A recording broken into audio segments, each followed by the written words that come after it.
Hi folks, Clinton Smout here. We wanted to show you what we think is the best way to tow a motorcycle. The scenario may be that you've driven your KTM right in the Pacific Ocean and waves were bigger than you thought. That's what happened to me, and the salt water after a couple of days corroded some fuses and I couldn't figure it out. So Lawrence Hacking was kind enough to tow me the method that we use. So I want to give a plug to Country Tracks Marlboro, who gave me this strap. The best way is to hook up this strap, which is about 3 meters long, from the gear shifter side of the bike being towed. So Graham's just moved his foot. This loop is very strong. You want to wrap it around that foot peg. It comes out higher than your gear shifter, and it goes to the tow bike. So you always want to ride in different tire tracks. So what I'm going to do is hook this to the brake side foot peg of the GS, but you don't put it around the foot peg because obviously it's a folding peg. You've got to get it deeper, right up underneath the mount on the frame where the foot peg is. Now, I'm going to jump on and take up the slack. Graham's job is he decelerates both of us. So if we come to a corner or a little downhill, I'm not going to use my brakes. I'm going to pull the clutch in a little and let Graham slow both of us down. What we want to avoid is a big droopy tow strap. We want it tight all the time. We don't recommend you do this at high speeds, first gear, just to get the damaged bike out to your trailer or truck. Another thing I should have mentioned, you always do this with full gear on. Slow speeds, avoid the front brake on the bike that's being towed. Ready to go, Graham? I am. Let's try it.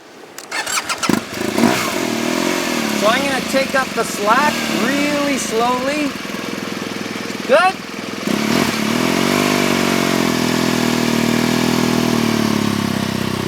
I've actually towed a car with an R1200 GS a couple years ago. They're very strong, very torquey.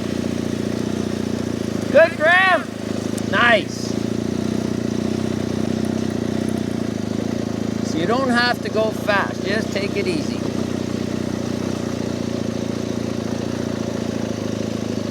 I can feel Graham slowing me down with the rear brake, fantastic. You want to avoid differences in speed, because a big loopy soft tow strap means a real jerky pull.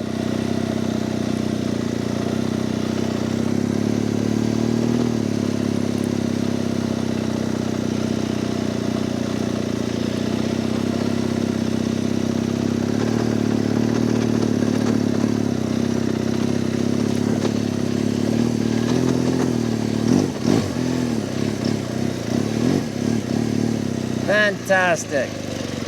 Good job, Graham. Piece of cake. Now, a couple of extra tips.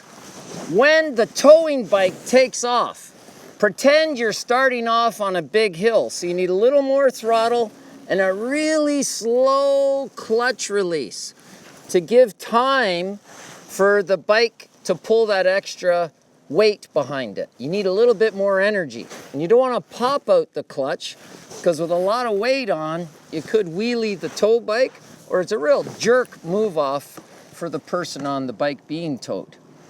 Again, riding gear, practice it on small bikes. If possible, borrow your friend's or your husband's bike to practice.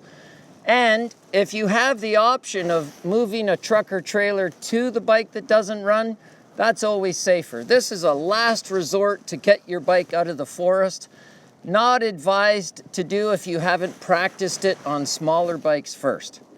So that's it for me. I'm Clinton Smout at Smart Riding Adventures.